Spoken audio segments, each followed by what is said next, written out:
سلامونه او نیکي زه مسافر له افغان ټیک پوهنې لخوا ستاسو په چوپړ کې حاضر یم.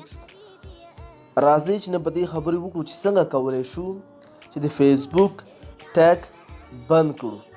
یعنې ډېر زیات ملګرو دا شکایت کوي، هر وخت کې پوښتنې کوي چې څنګه کولی شو چې د ټیګینګ نه ځان خلاص کړو.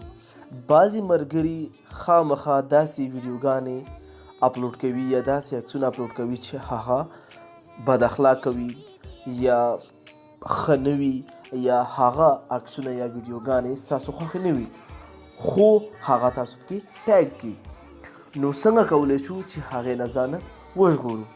نو اول به موږ فیسبوک اپلیکیشن خلاص کړو، پس له هغې به موږ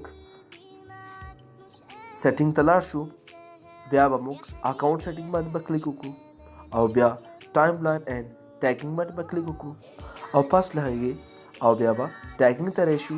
who can see posts your tagged in on your timeline په دې باندې به کلیک وکړو او بیا فرینډز او فرینډ نه به دا موږ اونلی مې وکړو. نو په دې طریقه باندې موږ کولی شو چې دا ټیګینګ بند کړو. هیله کوم چې زموږ دا ویډیو به ستاسو خوښه شوې وي او دا ویډیو خپلو ټولو ملګرو سره شیر کړئ او زموږ یوټیوب چینل سبسکرایب کړئ او د ګونګړې کړئ کېکاږئ.